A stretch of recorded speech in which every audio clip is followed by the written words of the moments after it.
Well, it's really interesting in Providence, and every 5 or 6 years, you see an evolution of the destination. And I really think Track 15 has sort of been the harbinger of that, the front line.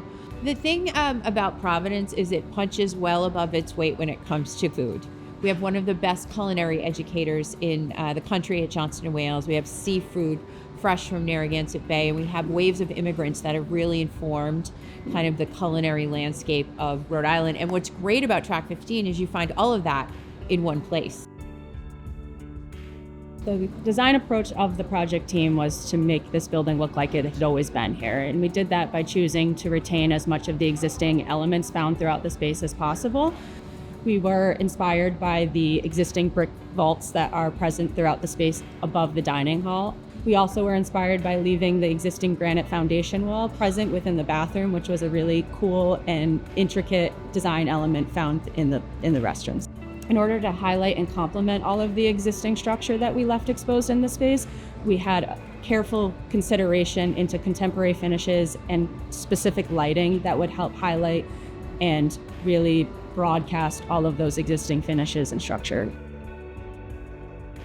Obviously, we have these incredible barrel vaulted ceilings and the bridge structure. I mean, this is Francis Street that originally came through and underneath the building. And so this was a bridge structure holding cars driving north and south. So there's just a lot of interesting bones to work with here. That was our starting point. And then wanting to kind of work off of the warmth of the space and personality that it already had, while leaning into the fact that this was a transportation hub for so long. This is a complicated project. Nobody had done something, I think, to this scale of a food and beverage concept here in downtown. And it's an expensive project.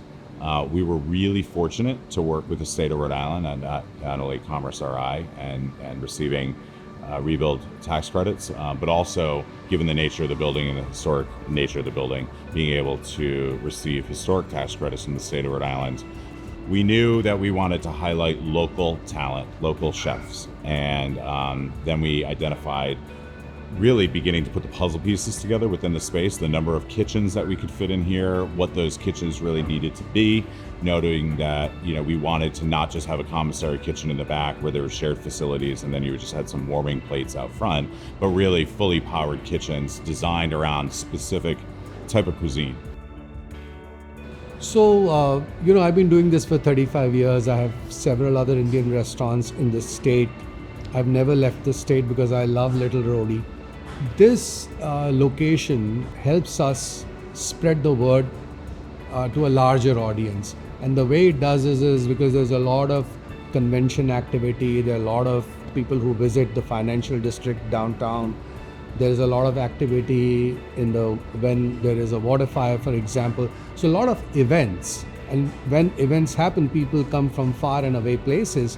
So it's a larger audience. And if we are able to showcase our food and they enjoy it, chances are they'll go to other locations as well because they enjoy what they ate here. So it just made perfect sense and continues to.